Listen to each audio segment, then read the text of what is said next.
It was a rare Monday evening in New Delhi. Leaders kept aside their political differences and assembled at Prime Minister Modi's residence.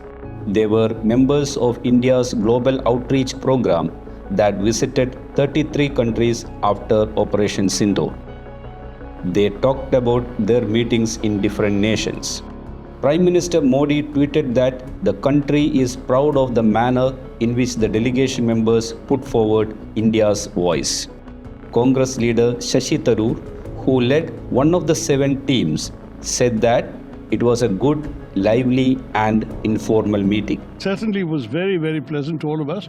I think he saw this as an opportunity to thank the delegations for their service, and he was very pleasant. He spent more than an hour with all of us, an hour and a quarter.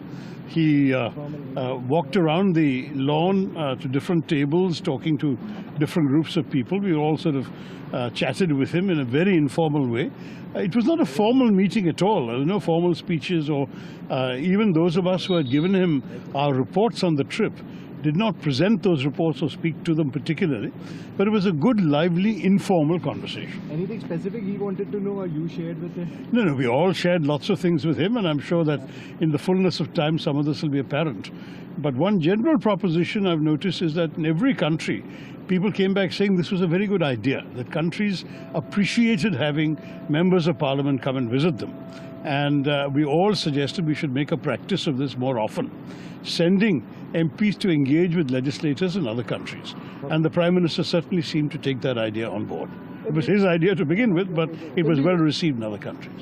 Another Congress leader, Manish Tiwari, said everybody was able to share the inputs they had collected across various nations. Well, it was an informal interaction, and the members of the various delegations shared their impressions with the Prime Minister. The Prime Minister heard everybody out, and it was interactive, and he conveyed his own impressions. So on the whole, it was a very informal and a freewheeling conversation, and most importantly, everybody was able to share whatever the inputs they had collected across various nations. So it was a holistic, comprehensive conversation. Opposition Congress said it is natural for the Prime Minister to meet the delegation members after they came back. But it asked, when will Modi chair an all-party meeting? Well, it was natural that the Prime Minister meet all the MPs who were members, who were 50 MPs who were members of these 7 delegations that went to 32 countries. It was natural that the Prime Minister meet them and exchange views with them. That was not a surprise as far as we were concerned. But we have only 4 simple questions. Now that he has met the MPs, the delegations went, they put forward India's point of view. We have 4 questions, simple questions which we have been asking, and we would like the Prime Minister to give the nation these answers. Question number 1, when is the Prime Minister going to chair an all-party meeting and meet the leaders? I underline the word leaders, not MPs, leaders of opposition parties, and take them into confidence on the internal and external security challenges that have emerged after the Pahalgam terror attack. We have had 2 all-party meetings. They have been marked by the Prime Minister's absence. He did not come for these meetings. So we would like, now that he has met the MPs, he should meet the leaders of the opposition political parties. Why create a divide between MPs and the leaders? After all, leaders are leaders. Our democracy does not depend on individuals, it depends on political parties.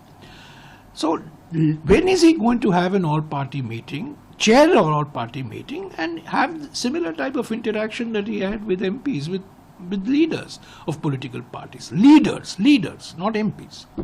Second, our question is, we have, after the Pahalgam attacks, after the Kargil attack, in fact, after the Kargil war, we had a Kargil review committee. It was set up on the 29th of July 2000. It was chaired by Dr. Jaishankar's father, K. Subramaniam, the strategic affairs guru. They prepared the report by December of 99, and that report was placed in the table of the House on the 23rd of February 2000.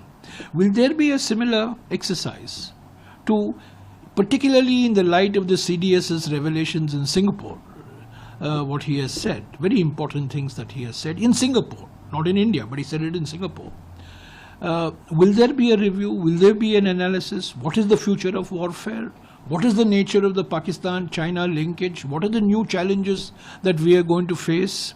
With the use of drones, with the use of artificial intelligence, with the use of new satellites, the whole nature of warfare has changed. So will there be a review? Will there be a report? Will there be an analysis? And will that be placed in the parliament so that MPs can be informed, political parties can be informed, the nation can be informed, and we can have a discussion on what additional capabilities that India needs to build. So that's our second question. Third question, India parties wanted a special parliament session. That special parliament session request was denied. Now monsoon session has been announced for the 21st of July. Will the Prime Minister allow a full day discussion, 2 full days, on internal and external security challenges, on China, on Pakistan, on the new emerging technologies which we have to contend with the challenges posed by President Trump's repeated claims? There are serious issues. We are not discussing military strategy. We are not competent to discuss military strategy. But foreign policy, economic policy challenges, diplomatic challenges, strategic challenges, internal security, external security. So will we have 2 days of discussion, 2 full days of discussion, in a constructive spirit to build a collective will? So this is our third question.